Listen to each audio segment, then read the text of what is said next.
Guerra no Oriente Médio, porque uma autoridade americana informou que negociações, diplomatas, acontecem nos bastidores com o objetivo de avaliar as tensões entre Estados Unidos e Irã. Essa é a previsão. E a gente relembra que o Catar e o Paquistão estão ali, de alguma maneira, tentando mediar essas conversas. Após 2 noites de ataques fortes, escalada de violência, houve uma trégua na troca dos disparos. De Nova York, a correspondente Alessandra Freitas traz para a gente todos os detalhes. A escalada de conflito entre os Estados Unidos e o Irã voltou a afetar uma das rotas marítimas mais importantes do mundo, o Estreito de Hormuz. Novos ataques americanos foram realizados na quarta e na quinta-feira, após ataques com drones contra 3 navios que passavam pelo Estreito de Hormuz, segundo o governo americano. Na quarta-feira, a incerteza sobre a situação militar fez operadores de navios recuarem. Muitas embarcações ficaram ancoradas com receio de entrar na região e acabar ficando presas ali no canal. Segundo a Marine Traffic, o número de travessias pelo estreito caiu de 49 para 25 em apenas um dia. A maioria dos navios que passou seguia no sentido oeste-leste, saindo do Golfo Pérsico. A tensão continua alta. Explosões foram registradas nesta quinta-feira nas cidades iranianas de Konarak e Bushehr. Uma autoridade local disse a uma agência estatal que uma instalação militar foi atingida por projéteis dos inimigos americanos e israelenses. Um funcionário do governo americano disse à CNN que os Estados Unidos não estão realizando ataques neste momento. Autoridades israelenses também afirmaram não ter conhecimento de qualquer envolvimento do país. Nessa quinta-feira, o primeiro-ministro Benjamin Netanyahu e o presidente Donald Trump conversaram por telefone. Segundo o gabinete de Netanyahu, os dois acertaram manter a coordenação entre os países e Trump atualizou o premier sobre as ações americanas ali no Golfo. Enquanto isso, fontes disseram à CNN que Paquistão e Catar tentam levar Estados Unidos e Irã de volta à mesa de negociações. Mas a nova troca de ataques aumenta as dúvidas sobre a sobrevivência desse cessar-fogo e do próprio acordo diplomático entre os Estados Unidos e o Irã.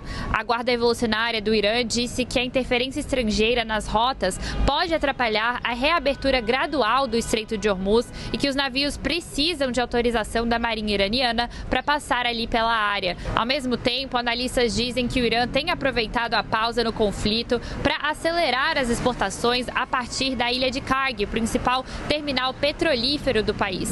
Segundo a Tanker Trackers, o Irã embarcou cerca de 10 milhões de barris de petróleo e combustível em apenas uma noite. Além disso, havia exportado cerca de 60 milhões de barris nas últimas 3 semanas, segundo a Windward Intelligence, que estima que outros 63 milhões de barris de petróleo iraniano estejam em trânsito ali no oceano. O petróleo representa cerca de metade da receita do Irã e é considerado essencial para a recuperação econômica do país após a guerra. E caças americanos estão realizando missões em todo o Estreito de Hormuz, decolando do porta-aviões USS Abraham Lincoln no Mar da Arábia, enquanto os Estados Unidos estão avaliando os próximos passos em relação ao que fazer com o Irã. A repórter da CNN, Pamela Brown, está a bordo do porta-aviões e vai revelar para a gente agora o cenário dessa tensão. Vamos ver. What I can tell you is that the stakes are raised. They have been in this conflict and engaged in some way for 5.5 months now, or been ready to jump back in to go to war. I can tell you today, given the fact that there were overnight strikes on Iran just last night,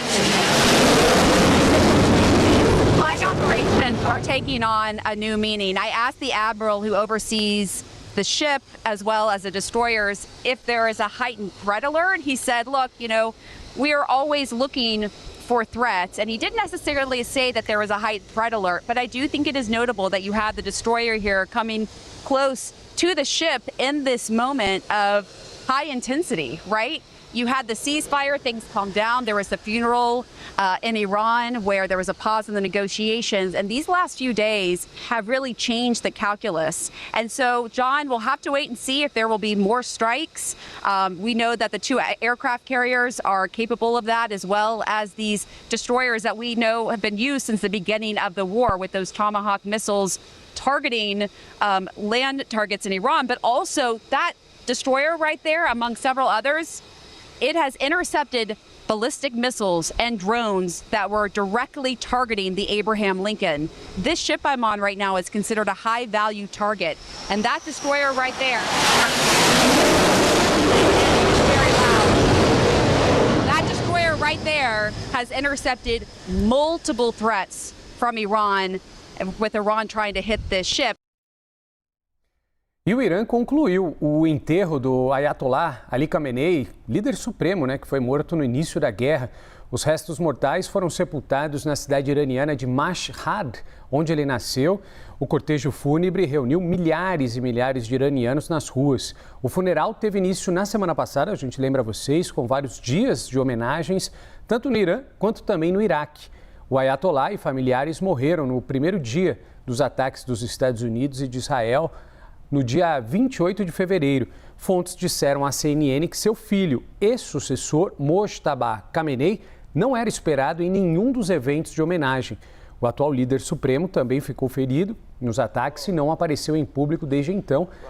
Essa era uma grande expectativa e durante todo esse período de cortejo, nenhum sinal de aparição dele. Obviamente, a imprensa mundial e as autoridades seguem acompanhando também para saber, como ele está, se está ferido, se não, enfim, a gente segue de olho nessa história.